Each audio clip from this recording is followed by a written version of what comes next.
જો આ ચીકી એકદમ સોફ્ટ કમ્પ્લીટ બજાર જેવી બની છે. કોઈ જ ના કે આ ચીકી ઘરે બનાવી છે. હજુ આ થોડી સુકાઈ નથી એટલે બાકી કમ્પ્લીટ એકદમ મસ્ત બજાર જેવી ચીકી બનાવી હોય તો ચલો તમને માપ સાથે આ બતાવું. જુઓ મિત્રો, આ છે આપણી ચીકી. હવે આ ચીકી આપણી કેવી બજાર જેવી પરફેક્ટ દેખાય છે. તો એ ચીકી બનાવવા માટે આજે ચલો આપણે તમને ટેકનિક બતાવું, એનું પરફેક્ટ માપ મેજરમેન્ટ સાથે કેવી રીતે આપણે આ ચીકી બનાવીએ છીએ. તો હવે આપણે આ ચીકી બનાવી તો ચીકીમાં પાયો કેવી રીતનો બનાવ્યો અને કેવી રીતે એને પ્રોપર ટેકનિકથી બનાવ્યું. કારણ કે ઘણીવાર આપણે ચીકી બનાવીએ છીએ તો એનો પાયો પ્રોપર ના હોય તો ચીકી બજાર જેવી ક્રિસ્પી અને સોફ્ટ નથી બનતી. તો એના માટે મારી પાસે એક રહસ્ય છે અને એ રહસ્ય છે મારું આ પાણી. આ પાણીમાં કેવી રીતે એનો પાયો ચેક કરવો અને એ પાયામાં ક્યારે કેટલી વારે આપણે પાયાની અંદર તલ નાખવા અને એને કેટલી વાર સુધી હલાવતા રહેવું. તો એ આ વિડીયો જોશો તો તમને બધી જ વસ્તુ ડિટેલમાં અહીંયા માપ સાથે મેં બતાવી છે. તો આવો ચલો જોઈએ આવી સરસ ચીકી બનાવવાનો વિડીયો. કમ્પ્લીટ માપ સાથેની ચીકી ચલો આપણે જોઈએ.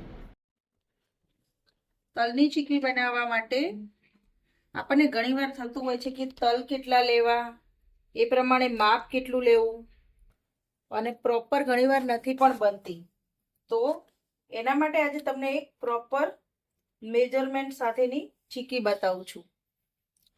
તો જુઓ, મેં આ ગોળ કાતર્યો છે અને એ ગોળ મેં અહીંયા 1.5 વાટકી તલ લીધા છે. તો એની સામે મેં 2 વાટકી ગોળ લીધો છે. તો આવી રીતે ચીકી બનાવશો તો તમારી એકદમ પ્રોપર બનશે.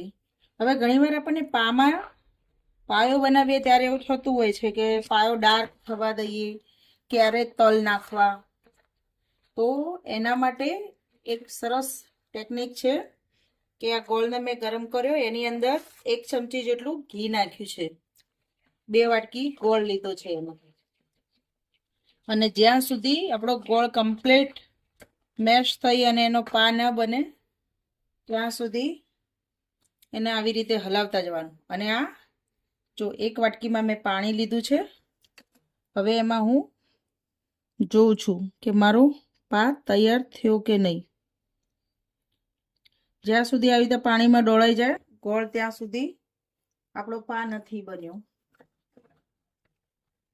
એને થોડી વાર હલાવતા જવાનું. ઘી અથવા તેલ બેમાંથી કંઈ પણ તમે નાખી શકો છો. ઓપ્શનમાં તમે તેલ પણ લેવું હોય તો 1 ચમચી જ લેવાનું છે, વધારે નથી લેવાનું. અને એ પહેલા મેં તલને થોડા શેકી દીધા છે. તો આ ખાલી કડાઈમાં મેં પહેલાં તલને 2-3 મિનિટ માટે રોસ્ટ કરી લીધા છે.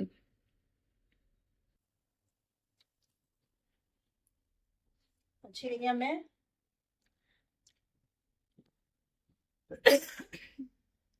પ્લેટફોર્મ ઉપર તેલ લગાવી અને રેડી જ રાખ્યું છે ચીકી પથરવા માટે. તો આપણે થાળી એની ઉપર નહીં, અહીંયા પ્લેટફોર્મ ઉપર જ ચીકી કરીશું. અને જેવું આપણું પા તૈયાર થઈ જાય તો એની અંદર તેલ નાખીશું. અરે તેલ ક્યાં, તલ નાખીશું. જો આવી રીતે પાણીમાં નાખવાનું. જો હવે મારો પા ફેલાતો નથી. હવે એને ચેક કરીશું. હવે એને જોવાનું, એની અંદર કડાકા જેવો જરા અવાજ આવે, જેમ આપણે ચોકલેટ કે તોડીએ એટલે કેવો કટ કરતો અવાજ બોલે છે, ત્યાં સુધી આ ગોળને હલાવતા રહેવાનું છે. હજુ આપણું પા તૈયાર નથી થયો.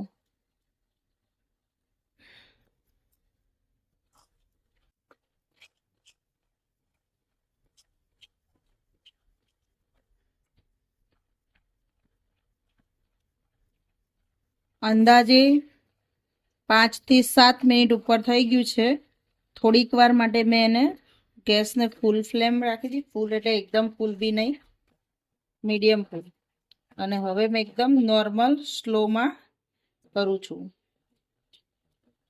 બને ત્યાં સુધી એક જ દિશામાં એને હલાવતા રહેવાનું.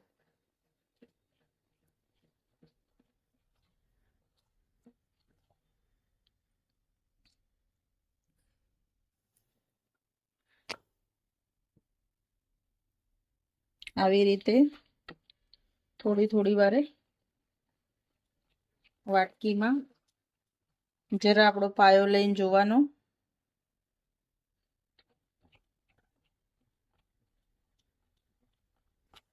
જરા ઠંડો થવા દેવાનો, કારણ કે જામે છે કે નથી જામતો એનો અંદાજ આપણને પછી આવશે.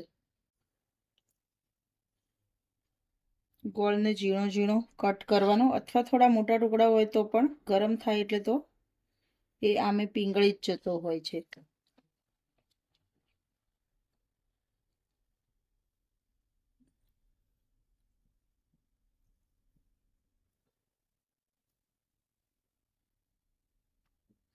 હજુ મારો પા બન્યો નથી, કેમ કે મારો ગેસ થોડો મેં એકદમ સ્લો રાખ્યો છે. સોફ્ટ જ છે. એની અંદરથી ટચાકા જેવો જરા અવાજ આવવો જોઈએ.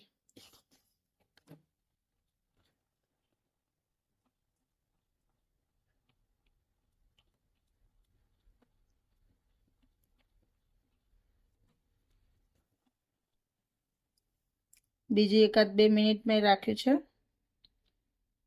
હવે હું ચેક કરું છું પાછું. સહેજ ઠંડુ થવા દઈશ. ગોળ ફેલાય છે કે નથી ફેલાતો. ગોળનો કલર પણ જુઓ, સ્લાઇડ ચેન્જ થયો છે.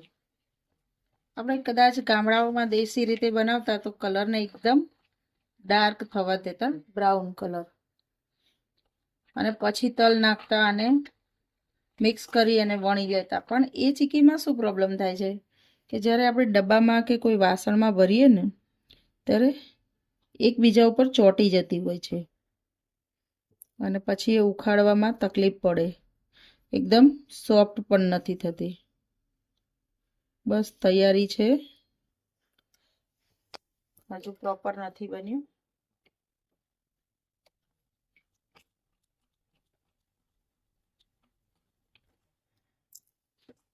આપણે આ ચીકી કેમ બનાવીએ છીએ? આમ ઉત્તરાયણ ઉપર આપણે ઘણીવાર બનાવીએ છીએ, પણ આ શિયાળો છે તો આપણે તલ ખાઈએ તો એના બહુ જ ફાયદા છે. તલની અંદર દૂધ કરતાં 10 ગણું કેલ્શિયમ હોય છે, અને બીજા બધા વિટામિન્સ તો ઘણા હોય જ છે. જે કે આપણને હાથ પગના દુખાવા થતા હોય તો હાડકામાં કેલ્શિયમની ઉણપ હોય તો એ બધું થતું હોય. કમર, પછી સ્કિન, હેર, આ બધામાં તલ તો ફાયદા કરે જ છે. આમ આપણે એકલા તલ ખાવા ઘણીવાર નથી ગમતા, અને આપણે કોઈ પણ વાનગી બનાવીએ તો એમાં થોડા ડેકોરેશન માટે તલ નાખીએ છીએ, પણ આમ સ્પેશિયલ નથી ખાતા. તો આ તલ ખાવાથી કેટલા બધા હેલ્થને ફાયદા થાય છે. આપણા બોડીમાં કેલ્શિયમ વધી જાય છે. આપણે અત્યારે ઘણા લોકોને જોઈએ છીએ તો કમરની, ઢીંચણની, પગની આ બધી પ્રોબ્લેમ તો થતી જ હોય છે. તો એ બધી પ્રોબ્લેમમાંથી દૂર રહેવા માટે આપણે તલ ખાવા જોઈએ. અને એકલા તલ કરતાં ચીકી બનાવીને ખાવ તો વધારે મજા આવશે. અને ચીકી તો નાના બાળકથી લઈને વયોવૃદ્ધ બધા એને પસંદ આવતી જ હોય છે.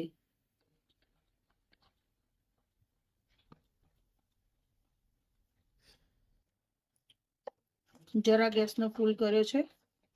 અંદાજે 10 મિનિટ જેવું થઈ ગયું છે. ગોળ હલાવતા હલાવતા મને થોડો સ્લો રાખ્યો તો હવે જરાક ફૂલ કર્યો છે ગેસ.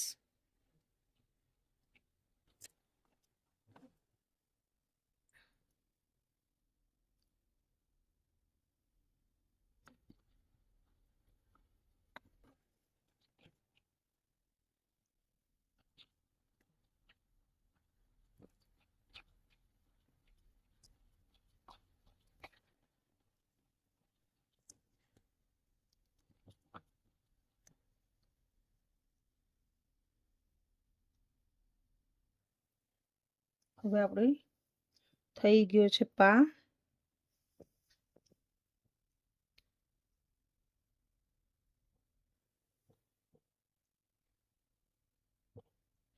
જો એકદમ કડક થઈ ગયું છે. પાણી મેં ક્લીન કરી દીધું.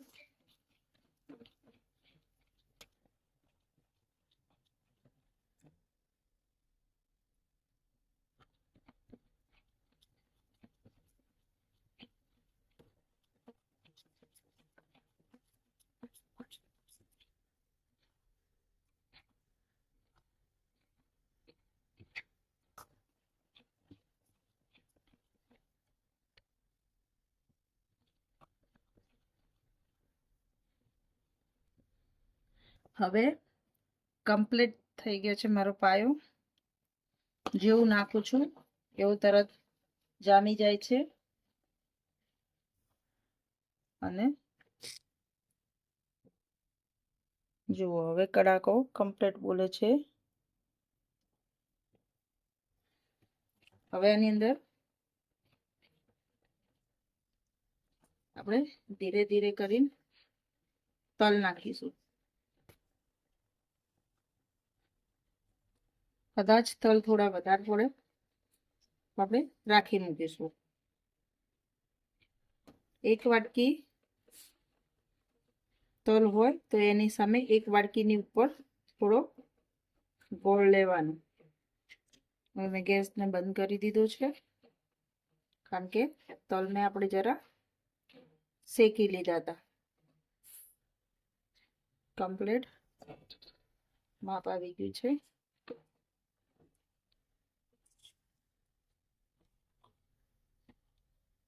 જો ગોળ અને તલનું માપ કમ્પ્લીટ છે.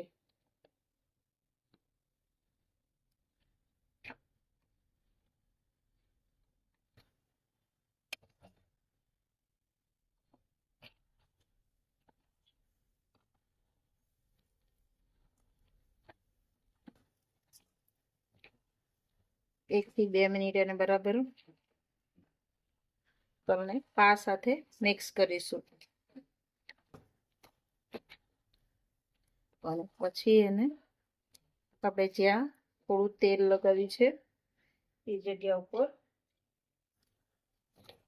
મળવા માટે ચીકીને ફેલાવવા માટે લઈ લઈશું. તો હવે હું નીચે લઈ લઈશ.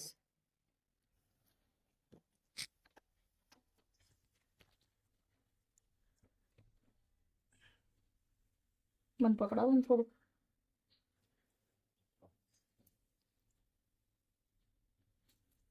આ જરા છોટું છોટું નાખ્યું છે.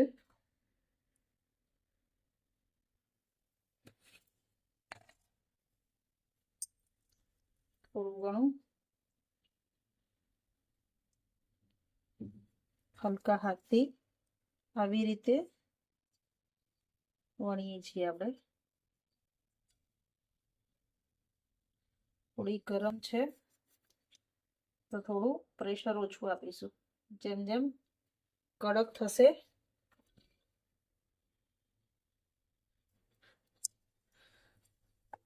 એટલે એકદમ મસ્ત ફેલાઈ જશે વણવાથી.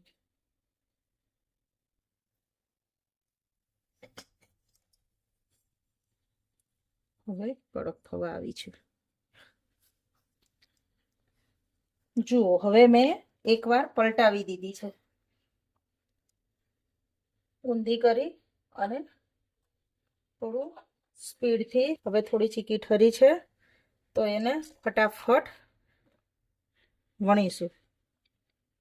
જેટલી પતલી આપણને જોઈતી હોય એટલી આપણે વણી અને ફેલાઈ શકીએ છીએ.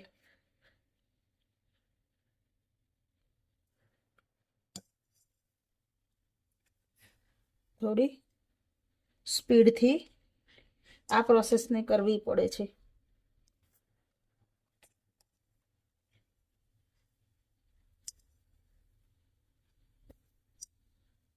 જો આ 1-2 વાર પલટાવતા ઉલટાવતા મારી ચીકી આટલી મોટી થઈ ગઈ.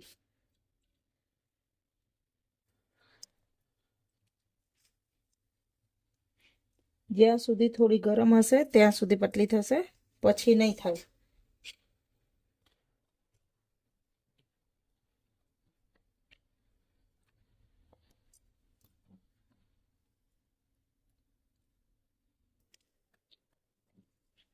આટલી કમ્પ્લીટ મસ્ત વણાઈ ગઈ છે. જુઓ મિત્રો કેવી લાગી આ ટ્રીક. કારણ કે આમ આપણે એમનેમ બનાવવા જતા હોઈએ છીએ તો આટલી બધી કમ્પ્લીટ નથી બનતી. હવે આ ચીકી તમે ઉપરા ઉપર મૂકશો તો પણ નહીં ચોટે, બસ 1-2 મિનિટમાં કડક થઈ જશે અને પ્રોપર છે ને બજાર જેવો જ દેખાવ.